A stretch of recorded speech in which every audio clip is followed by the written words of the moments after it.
Imagine walking through Mayfair or Belgravia. Cobbled streets, Georgian facades, manicured squares, private garden terraces. As you pass, you notice something. Almost everything unchanging. Not just the buildings, though, they matter.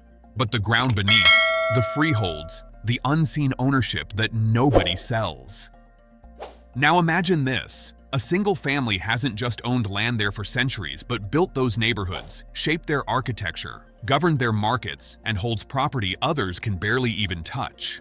London's superprime real estate in many of its most exclusive sections, much of it still belongs to them. They are the Grosvenor family, headed by the Duke of Westminster. If you're talking about the richest old money in London, by heritage, by land, by influence, this is the one.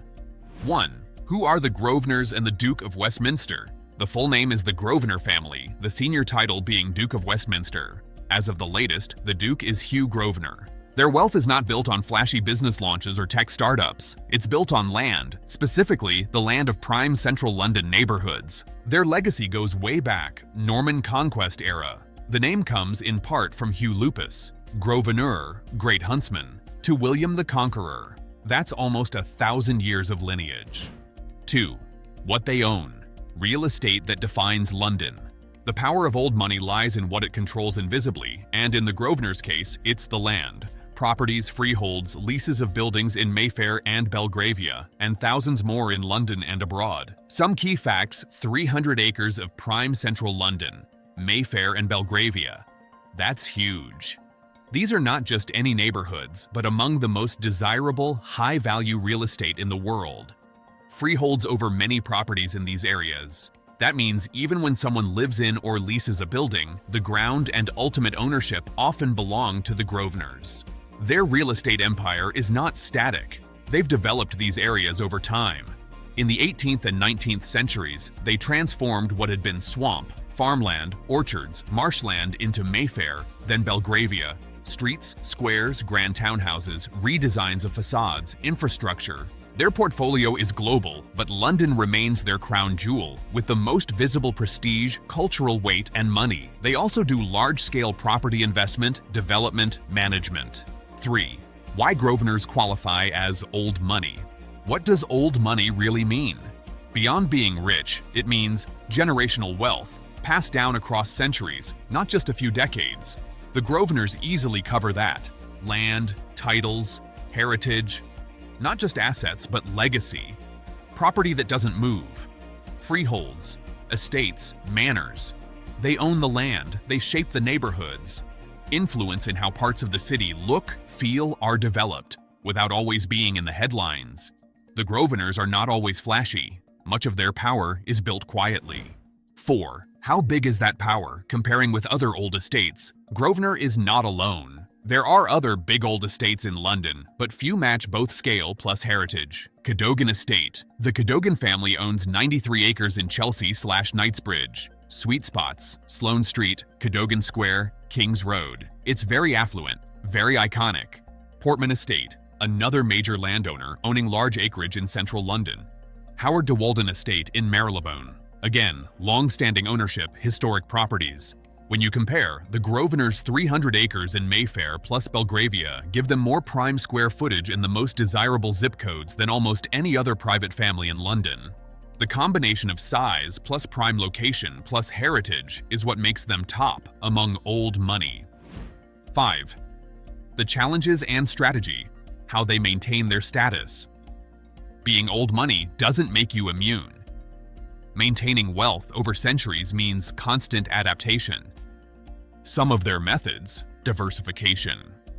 While London real estate is central, Grosvenor also invests abroad and in other asset classes.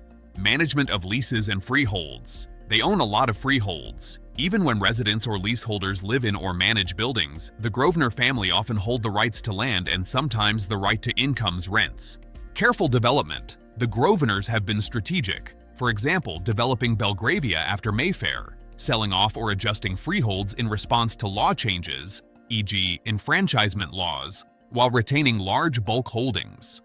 Preserving prestige. neighborhood character, design standards, green spaces, garden squares, all those things add enduring value that attracts high rents, high property values. 6. Some surprising or lesser-known facts. To make this more engaging, here are some tidbits you might not know. The Grosvenor land that became Mayfair was swamp, pasture, marshland originally. They shaped it into what is now among the most exclusive urban neighborhoods in the world. Despite being super rich, the family has handled changes like leasehold reform and freehold enfranchisement by selling or adjusting only bits of their holdings to comply, while keeping most of the controlling power. The value of their London land is not just in residential housing.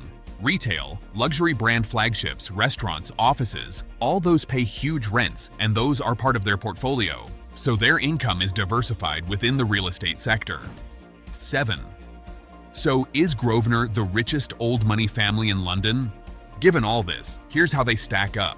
If by richest old money you mean heritage plus real estate plus influence over time plus ownership of prime central land, then yes, the Grosvenors are the leaders. There may be families with larger nominal wealth today, from industry, tech, or inherited from more recent generations.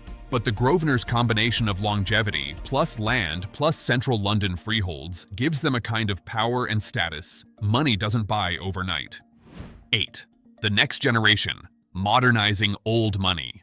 What's fascinating about the Grosvenor family is how Hugh Grosvenor, the 7th Duke of Westminster, is steering centuries of legacy into the modern era. At only 30 years old, he inherited a multi-billion-pound empire when his father passed away. But instead of just keeping things the same, Hugh has been pushing for sustainability, green projects, and modern urban planning on Grosvenor estates. Mayfair and Belgravia may be historic, but the future vision includes low-carbon buildings, eco-friendly transport, and even digital innovations in real estate management. This blend of tradition and innovation is what keeps old money alive instead of turning it into a museum piece. 9. Secrets of London's hidden gardens.